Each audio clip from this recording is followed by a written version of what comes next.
بسم اللہ الرحمن الرحیم۔ اللہ تعالیٰ کی ناراض ہونے کی نشانیاں کیا ہیں؟ ان میں سے کوئی ایک بھی نشانی آپ میں تو نہیں ہے؟ جاننے کے لیے ویڈیو کو آخر تک ضرور دیکھیے گا۔ سیدنا موسیٰ علیہ السلام نے عرض کی، یا اللہ، تیرے ناراض ہونے کی نشانی کیا ہے؟ اللہ تعالیٰ نے فرمایا، موسیٰ، میرے ناراض ہونے کی پہلی نشانی، جب میں جس قوم پہ ناراض ہوتا ہوں تو میں بے وقت بارشیں برساتا ہوں، اور جب بے وقت بارشیں برستی ہیں تو فصلیں تباہ و برباد ہو جاتی ہیں۔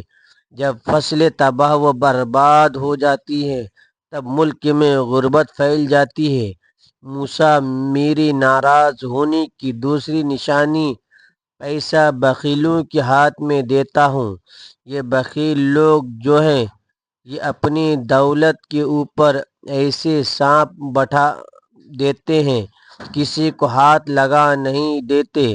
بخیل خود مر جاتے ہیں، پیسہ وہیں پڑا رہتا ہے، نہ دنیا کے کام آتا ہے نہ ہی تو آخرت کے کام آتا ہے، بلکہ دنیا کے لیے بھی عذاب، آخرت میں بھی عذاب۔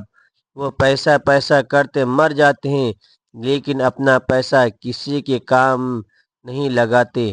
میرے ناراض ہونے کی تیسری نشانی، موسیٰ، جب میں ناراض ہوتا ہوں تو حکومت بیوقوفوں کو دے دیتا ہوں، حکومت نااہلوں کو دے دیتا ہوں، اور نااہل لوگ، بیوقوف لوگ، کسی بھی قوم کے اوپر ویسی ہی عذاب ہے۔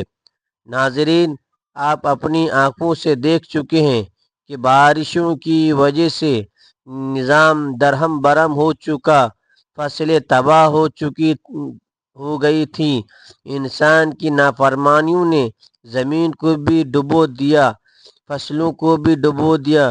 پھر اللہ نے فرمایا، موسیٰ، میرے ناراض ہونے کی چوتھی اہم اور سب سے بڑی نشانی یہ کہ جب میں ناراض ہوتا ہوں، جس بندے پر میں ناراض ہوتا ہوں، اس بندے سے سجدوں کی توفیق چھین لیتا ہوں۔ ناظرین، جب اللہ تعالیٰ ناراض ہوتا ہے، روٹی بند کرتا ہے۔ اللہ جب ناراض ہوتا ہے، رزق بند نہیں کرتا۔ اللہ جب ناراض ہوتا ہے، سورج کو حکم نہیں دیتا کہ فلاں شخص میرا نافرمان ہے، تیری کرنیں اس کے آنگن میں نہیں جانی چاہیے، ہرگز نہیں۔ اللہ جب ناراض ہوتا ہے تو سجدوں کی توفیق چھین لیتا ہے۔ اللہ جب ناراض ہوتا ہے تو من اجڑ جاتا ہے۔ ارے جس بندے کا من ہی اجڑ جائے کیا ہے؟ ناظرین، آج دیکھ لو، اللہ ہم سے روٹھا ہوا ہے، اللہ ہم سے ناراض ہے۔ آج کے دور میں پیسہ بخیلوں کے ہاتھ میں ہے، وہ اپنے اوپر خرچ کرتے ہوئے لاکھوں کروڑوں اڑا دیں گے، مگر کسی غریب کو دیتے ہوئے ان کی مٹھی میں پسینہ آ جائے گا۔ اللہ تعالیٰ فرماتا ہے، میرے بندے، آجا میری چوکھٹ پر، مجھے سجدہ کر، دنیا میں بھی کامیابی ملے گی، تمہیں آخرت میں بھی کامیابی ملے گی۔ جیسے اذان میں اللہ تعالیٰ فرماتا ہے، آؤ کامیابی کی طرف۔ ناظرین، ہماری کامیابی سجدے میں ہے، نماز میں ہے۔ اگر ہم اپنے نوکر کو 5 دفعہ بلائیں اور نوکر نہ آئے تو ہم اس سے تنگ آ جاتے ہیں، اور ایک دن شدید تنگ آ کر اسے نوکری سے نکال دیتے ہیں۔ لیکن میرا اللہ تو وہ ذات ہے، اگر وہ یہ کام کرتا تو ہم لوگ فنا ہو چکے ہوتے۔ ناظرین، اس بات سے اندازہ ہو چکا ہوگا کہ وہ رب کتنا رحیم و کریم ہے۔ ایک مرتبہ ایک بوڑھا شخص جس کی عمر 80 سال تھی، مسجد میں آیا۔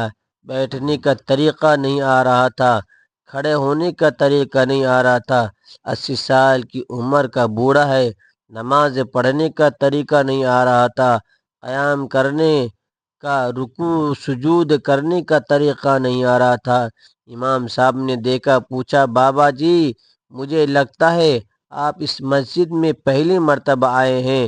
بابا جی نے کہا، امام صاحب، میں اس مسجد میں پہلی دفعہ نہیں آیا، میں تو ویسی ہی زندگی میں پہلی مرتبہ مسجد میں آیا ہوں۔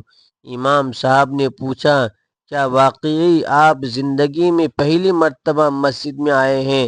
بابا جی بولے، جی ہاں، اس لیے تو مجھے نماز پڑھنے کا طریقہ نہیں آ رہا۔ امام صاحب نے کہا، بابا جی اس کا مطلب ہے آپ زندگی میں پہلی مرتبہ نماز پڑھ رہے ہیں؟ بولے، جی میں پہلی مرتبہ نماز پڑھنے آیا ہوں، اس سے پہلے میں نے کبھی نماز نہیں پڑھی۔ امام صاحب نے کہا، بابا جی اچھا پھر جمعہ تو پڑھا ہوگا؟ کہا، آج تک نہیں پڑھا۔ امام صاحب نے کہا، اچھا پھر عید الفطر عید الاضحیٰ تو پڑھی ہوگی؟ کہا، امام صاحب آج تک نہیں پڑھی۔ امام صاحب بولے، اچھا پھر آج تک کسی کا جنازہ تو پڑھا ہی ہوگا؟ کہا، آج تک نہیں پڑھا۔ 80 سال کی عمر میں کچھ بھی نہیں کیا، ساری زندگی ضائع کر دی، ایک دن بھی اللہ کو سجدہ نہیں کیا، لیکن میرا اللہ کتنا رحیم ہے، وہ پھر بھی کہتا ہے، اے آؤ میری طرف، میں تمہیں معاف کر دوں گا۔ امام احمد رحمۃ اللہ علیہ نے قتادہ سے نقل کیا ہے کہ موسیٰ علیہ السلام نے اپنے رب سے پوچھا، پروردگار تو آسمان میں ہے اور ہم زمین پر، تیری ناراضگی اور رضا کی نشانی کیا ہے؟ اللہ نے فرمایا، جب میں تم پر اہل تر لوگوں کو مختار بنا دوں تو یہ میرے رضا کی نشانی ہے، اور جب تم پر بدترین لوگوں کو مسلط کروں تو یہ تم سے میری ناراضگی کی نشانی ہے۔ اسی طرح ابن ابی دنیا رحمۃ اللہ علیہ نے فضیل بن عیاض سے نقل کیا ہے کہ اللہ نے بعض انبیاء علیہ السلام کو وحی کیا، اگر وہ لوگ جو مجھے جانتے ہیں میری نافرمانیاں کرنے لگے تو میں ان پر ایسے لوگوں کو مسلط کروں گا جو مجھے نہیں جانتے۔ اور حدیث ابن عمر رضی اللہ تعالی عنہ میں بھی مرفوعاً یہ آیا ہے، اس ذات کی قسم جس کے قبضے میں میری جان ہے، قیامت اس وقت تک قائم نہیں ہوگی یہاں تک کہ اللہ تم پر ایسے حکمران مسلط کرے جو جھوٹے ہوں گے، اور ایسے وزراء مسلط کریں گے یہ جو بدکار ہوں گے، ان کے معاونین خیانت کرنے والے ہوں گے، اور ان کے کارندے ظالم ہوں گے، جن کے چہرے عبادت گزاروں جیسے ہوں گے لیکن ان کے دل بے رحم اور خشک ہوں گے، ان کی رائے ایک دوسرے کی مخالف ہوں گے، پھر اللہ تعالیٰ ان پر گرد و غبار کا گھٹا گھپ اندھیرا برپا کر دے گا، ان کو ہلاک کر دے گا۔ اللہ تعالیٰ ہمیں سجدے کی توفیق دے، اللہ کو راضی کرنے کا موقع دے، تاکہ مرنے سے پہلے ہم اللہ کو راضی کر لیں۔ آمین ثم آمین۔ ناظرین، ویڈیو اچھی لگی تو ویڈیو کو ضرور لائک کیجیے گا، اور اگر آپ ہمارے چینل پر نئے ہیں، ابھی تک آپ نے ہمارے چینل کو سبسکرائب نہیں کیا تو آپ ہمارے چینل کو سبسکرائب کر لیں، اور ساتھ ہی لگے بیل کی بٹن کو بھی پریس کر لیں، تاکہ فیوچر میں اپلوڈ ہونے والی ہر نئی اور معلوماتی ویڈیوز کا نوٹیفیکیشن آپ کو بر وقت ملتا رہے۔ اللہ تعالی ہم سب کا حامی و ناصر ہو، آمین ثم آمین۔ السلام علیکم ورحمۃ اللہ وبرکاتہ۔